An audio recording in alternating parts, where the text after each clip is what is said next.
دیکھو میں پہلے بھی ہمیشہ سے کہتا آیا ہوں کہ ہمیں یہ جو گالم گلوچ کی سیاست ہے، جو نفرت انگیزی کی سیاست ہے، اس کا نقصان اگر یہ آپ کو الیکشن جتواتا ہے، مجھے نہیں پتہ، نہیں جتوانا چاہیے، لیکن اگر جتواتا بھی ہے، یہ جو نقصان نوجوانوں کو، معاشرے کو، سوسائٹی کو پہنچتا ہے وہ بہت بڑا ہے۔ پیپلز پارٹی نے ہمیشہ اور کبھی بھی نہیں اس قسم کی گالم گلوچ کی سیاست کیا ہے، اور خاص طور پہ جب آپ بد زبان آپ کے مخالفین کے خلاف استعمال کرے وہ تو برا ہے، لیکن اگر آپ عوام کے خلاف استعمال کریں گے دیٹ از ایبسولوٹلی outrageous۔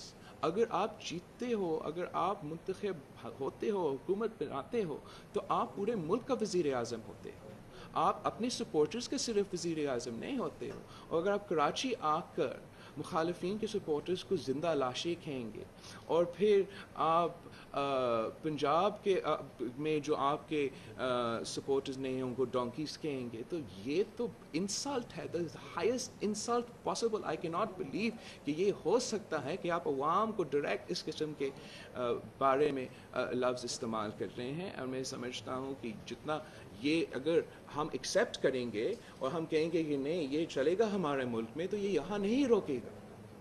آپ ایک حکومت بنائیں گے لیکن اور ایک حکومت میں بعد شاید ریٹائر ہو جائیں گے۔ اس ملک کے نوجوانوں کو اس ملک کو انہیریٹ کرنا ہے۔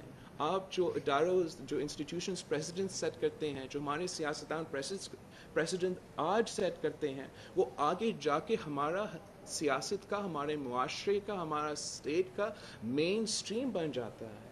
It is an extra responsibility, زیادہ ذمہ داری ہوتا ہے سیاستدانوں میں اور جو نیشنل فگرز ہیں کہ وہ اس قسم کی چیزیں نہ کریں۔